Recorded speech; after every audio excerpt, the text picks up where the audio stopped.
Hello my dear students, तो आज का हमारा टॉपिक है right the IUPAC name of the following. तो हमारे पास कुछ 5 कंपाउंड्स हैं जिनका हमें आज आईयूपीएसी नेम लिखना है। तो पहला मेरे पास कंपाउंड है CONH3 होल 4 H2O Cl और Cl2। तो आप देखिएगा वन बाय वन हम इन सभी क्वेश्चंस को सॉल्व करेंगे। तो फर्स्ट है मेरे पास बेटा CONH3 होल 4 H2O Cl और Cl2। तो अब यहाँ पर हम जब आईयूपीएसी नेम में लिखेंगे तो आप देखिएगा सबसे पहले मेरे पास जो स्क्वायर ब्रैकेट का पोर्शन दिया हुआ है इसमें हम किसका नाम लिखेंगे। सबसे पहले सेंटर एटम को छोड़कर हम लिगेंड्स का नाम लिखेंगे। लिगेंड्स में भी आप देखिएगा यहाँ पर बेटा, यहाँ पर ये हेटेरोलेप्टिक कॉम्प्लेक्स है, मतलब एक से ज़्यादा टाइप के जो लिगेंड्स हैं वो सेंटर एटम से कोऑर्डिनेट बॉन्ड बनाए हुए हैं। अब आप देखिएगा इसमें 4NH3 यानी 4 तो इसमें अमीन है, 1H2 यानी 1 एक्वा है और एक मेरे पास क्लोरीन है। और ये तो मेरे पास क्या हो जाएगा, सेंटर एटम के साथ लिगेंड्स हो गए और ये हो जाएगा यहाँ पर एक तरीके से काउंटर आयन हो जाएगा। अब आप देखिएगा यहाँ पर हमें इसका जब आईयूपीएसी नेम लिखेंगे तो हम इसमें अल्फ़ाबेटिकल ऑर्डर यूज़ करेंगे। तो NH3 होता है बेटा एमीन, H2O होता है बेटा एक्वा और Cl होता है क्लोराइड। तो एमीन और एक्वा दोनों का फर्स्ट लेटर क्या है बेटा, A है, तो दोनों का फर्स्ट लेटर कैंसिल हो जाएगा। इसके बाद फिर आता है M और एक्वा में आता है Q। तो M पहले आएगा इसलिए हम इसको फॉलो करेंगे सबसे पहले। अब NH3 मेरे पास कितना टाइम्स दिया हुआ है, ये 4 टाइम्स दिया हुआ है, तो 4 टाइम्स के लिए हो जाएगा बेटा यहाँ पर टेट्रा। और NH3 को क्या कहते हैं बेटा, एमीन, तो एमीन में आता है बेटा डबल M, तो ये हो जाएगा टेट्रा एमीन। फिर H2O को बोलते हैं बेटा एक्वा और Cl को बोलते हैं बेटा क्लोराइडो। और अब जो सेंटर एटम का नाम होगा, अब उसमें कोबाल्ट होगा या फिर कोबाल्टेट होगा, इसके लिए हमें देखना पड़ेगा कि जो ब्रैकेट वाला पोर्शन है यानी ये जो कॉम्प्लेक्स पार्ट है मेरे पास कैटायनिक है या फिर एनायनिक है। अब आप देखिएगा मेरे पास पीछे Cl दिया हुआ है और आगे की तरफ स्क्वायर ब्रैकेट दिया हुआ है, इसका मतलब ये होगा कि यहाँ पर ये कैटायनिक पोर्शन है और पीछे वाला एनायनिक पोर्शन है। तो जब भी स्क्वायर ब्रैकेट का पोर्शन यानी कॉम्प्लेक्स पार्ट अगर कैटायनिक होता है या न्यूट्रल होता है तो उस केस में हम क्या करते हैं, सेंटर एटम का जो नाम होता है वो सेम लिखते हैं। तो यहाँ पर आ जाएगा मेरे पास कोबाल्ट और इसका ऑक्सीडेशन स्टेट, और पीछे क्या लिखा जाएगा, क्लोराइड। कल भी हमने बताया था आपको कि भाई यहाँ पर 2 क्लोरीन हो, 3 हो, 4 हो, इससे हमें मतलब नहीं, हमें क्या करना है, सिर्फ इसका नाम लिखना है। तो यहाँ पर इसका नाम हो जाएगा बेटा क्लोराइड। यहाँ पर क्या नाम हो जाएगा इसका, क्लोराइड। अब हमें यहाँ पर जो स्मॉल ब्रैकेट है इसके अंदर हमें सेंट्रल एटम का ऑक्सीडेशन स्टेट लिखना है।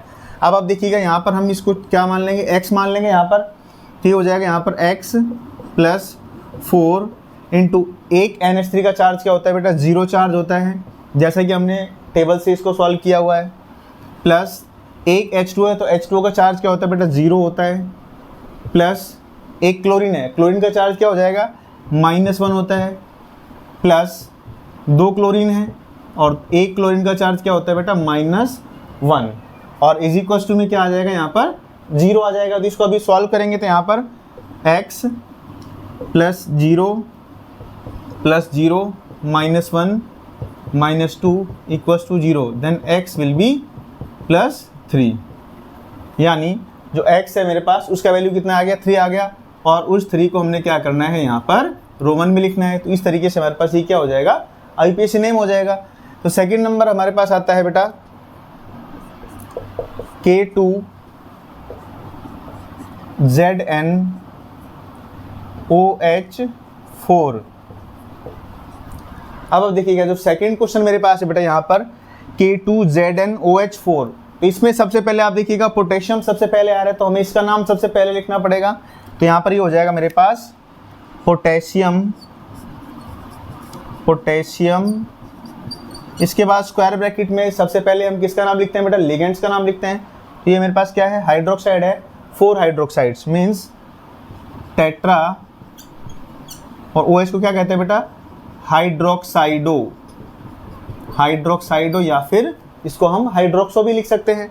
तो पोटेशियम टेट्रा हाइड्रोक्साइडो।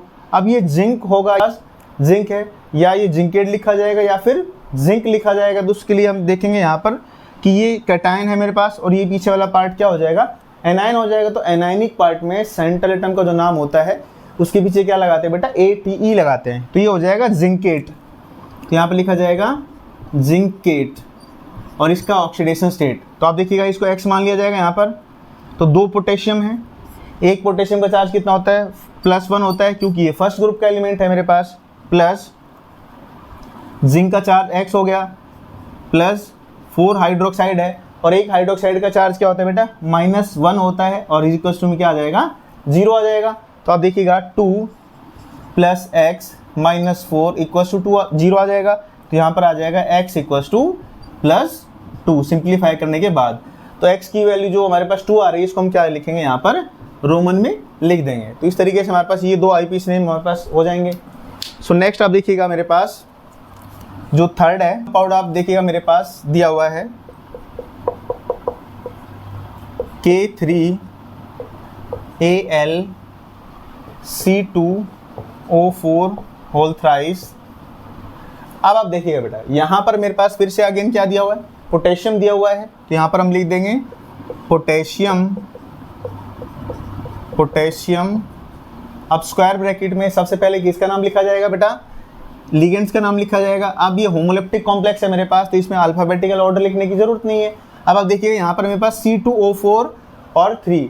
अब आप देखिएगा ऑक्जेलेट जो मेरे पास होता है उसको कहते हैं बेटा C2O4, यानी सबसे पहली बात तो आप देखिएगा ऑक्जेलिक एसिड हमारे पास क्या होता है, COOH का होल ट्वाइस, यानी COOH और COOH।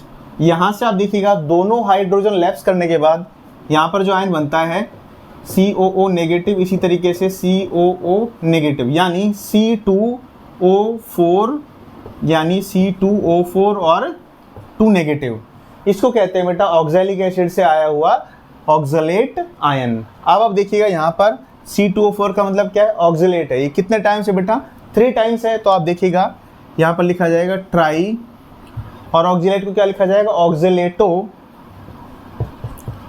ऑक्जेलेटो। अब सेंट्रल एटम जो है, अब वो एनाइनिक पार्ट में आ रहा है या कैटाइनिक पार्ट में आ रहा है, तो उसको आप देखिएगा यहाँ पर K3Al(C2O4) का होल थ्राइस, यानी स्क्वायर ब्रैकेट में हमारे पास जो पार्ट है वो पीछे की तरफ दिया हुआ है पोटेशियम से, यानी ये एनाइनिक पार्ट हो गया। और एनाइनिक पार्ट में क्या होता है, सेंट्रल एटम के नाम के पीछे क्या लिखा जाता है, ATE लिखा जाता है। तो ये हो जाएगा बेटा मेरे पास एल्यूमिनेट लिखा जाएगा, और इसका पीछे लिखा जाएगा चार्ज। तो आप देखिएगा इसका चार्ज हम लिखेंगे x की वैल्यू फाइंड करने के बाद।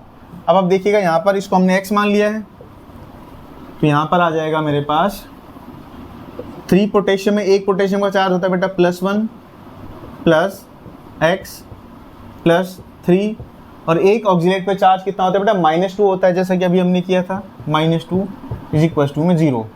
तो आ जाएगा यहाँ से 3 + x - 6 = 0, तो x आ जाएगा यहाँ से +3। तो इस 3 को हम क्या करेंगे बेटा, यहाँ पर इसको रोमन में लिखेंगे। इसी तरीके से मेरे पास जो फोर्थ कंपाउंड है वो है बेटा COCl2En2 और प्लस। आप देखिएगा यहाँ पर हमारे पास अभी कंपाउंड है, इसमें हमारे पास ये हीटोलेप्टिक कॉम्प्लेक्स है, न ब्रैकेट के इधर कुछ है न ब्रैकेट के इधर कुछ है। अब आप देखिएगा यहाँ पर मेरे पास लिगेंड्स की नेमिंग में सबसे पहले हम अल्फाबेटिकल ऑर्डर चेक करेंगे। तो Cl होता है क्लोराइडो, En होता है इथाइलिन डाइअमीन होता है, तो C वाला पार्ट पहले आता है, तो हो जाएगा डाई, और Cl हमारे पास क्या होता है क्लोराइडो, और En देखो बेटा En का नाम होता है इथाइलिन डाइअमीन। अब इसके नाम में ही डाई आ रहा है, तो जिस लिगेंड्स के नाम में डाई और ट्राई आता है तो हम वहाँ पर क्या करते हैं बेटा, स्पेशल कैरेक्टर्स का यूज़ करते हैं। जैसे कि हमने रूल में पढ़ा था कि अगर En 2 बार है तो हम बिस वर्ड यूज़ करेंगे, En 3 बार है तो उसको ट्रिस वर्ड यूज़ करेंगे। तो ये आ जाएगा मेरे पास बिस, और ये इनका पूरा नाम इथाइलिन डाइअमीन। और अब सेंटर एटम का नाम सेम रहेगा या ATE आएगा, ये डिपेंड करता है बेटा चार्ज। अब देखिए यहाँ पर चार्ज पॉजिटिव दिया हुआ है, इसका मतलब ये हमारा कैटाइनिक कॉम्प्लेक्स हो गया। इसमें हमारे पास देखो कोबाल्ट का नाम आएगा सेम, यानी यहाँ पर लिखा जाएगा कोबाल्ट, और इसका चार्ज, और पीछे क्योंकि वन ऑफ द आयन है ये, तो इसको लिखा जाएगा आयन। अब हमें इसमें x की वैल्यू फाइंड करनी है, तो आप देखिएगा यहाँ पर इसको x मान लिया जाएगा। तो x प्लस 2 क्लोरीन है और 1 क्लोरीन का चार्ज होता है बेटा -1 प्लस 2 EN है और 1 EN का चार्ज क्या होता है बेटा 0 होता है और इज इक्वल टू में क्या आ जाएगा +1, यानी जितना चार्ज यहाँ पे दिया हुआ है प्लस हो या माइनस हो वो हमें इज इक्वल टू के बाद लिखना होता है। अब इसको सॉल्व करेंगे बेटा x -2 प्लस 0 इक्वल्स टू +1, ये -2 इधर चला जाएगा तो ये आ जाएगा मेरे पास x इक्वल्स टू +3। तो यहाँ पर आ जाएगा मेरे पास ये +3 आयन। तो इस तरीके से हमारे पास इस तरह के कॉम्प्लेक्स को भी हम सॉल्व कर सकते हैं। तो लास्ट आता है हमारे पास AgNH3 AgCN2। चलिए इसको करते हैं एक बार। तो इस कॉम्प्लेक्स में आप देखिएगा मेरे पास इसमें कैटायन भी कॉम्प्लेक्स है और एनायन भी कॉम्प्लेक्स है। तो इस तरह के कॉम्प्लेक्स में हमें क्या करना होता है बेटा, चार्ज जो इसको अज्यूम करेंगे, यानी हमने इसमें चार्ज माना है प्लस और इस पर मान लिया हमने मिनिमम 1 माइनस। अब आप देखिएगा इसको हमने अलग कॉम्प्लेक्स की तरह ट्रीट करेंगे, इसको अलग तरीके से ट्रीट करेंगे। यानी हमारे पास अब इसमें ये सेंट्रल एटम हो गया, ये लिगेंड्स हो गया। जब इसको सिंप्लीफाई करेंगे तो ये सेंट्रल एटम है और ये लिगेंड्स हो गए। तो आप देखिएगा यहाँ पर मेरे पास इसमें हमारे पास क्या हो जाएगा, NH3 2 टाइम्स है तो ये हो जाएगा बेटा डाई, और NH3 को कहते हैं बेटा एमीन, तो डाई एमीन। और ये हो जाएगा मेरे पास कैटायनिक कॉम्प्लेक्स है तो ये हो जाएगा सिल्वर।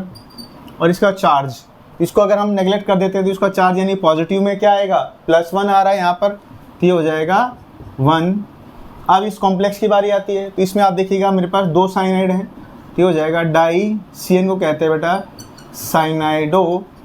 अब ये हमारे पास एनायनिक कॉम्प्लेक्स है तो एनायनिक कॉम्प्लेक्स में जो सिल्वर होता है उसको अर्जेंटेट कहते हैं और कैटायनिक कॉम्प्लेक्स में उसको सिल्वर बोला जाता है। तो आप देखिए यहाँ पर क्या हो जाएगा अर्जेंटेट, ये लिखा जाएगा मेरे पास अर्जेंटेट और इसका चार्ज। तो आप देखिए इसको अगर मैं x मान लेता हूँ तो इसको अगर x मान लेंगे हम तो x प्लस 2 साइनाइड हैं, एक साइनाइड का चार्ज होता है बेटा -1 और इक्वल्स टू में -1 की तरह ट्रीट करेंगे तो यहाँ पर हो जाएगा x -2 इक्वल्स टू -1। तो x ये -2 इधर गया तो +1 हो गया तो x इक्वल्स टू आ जाएगा +1।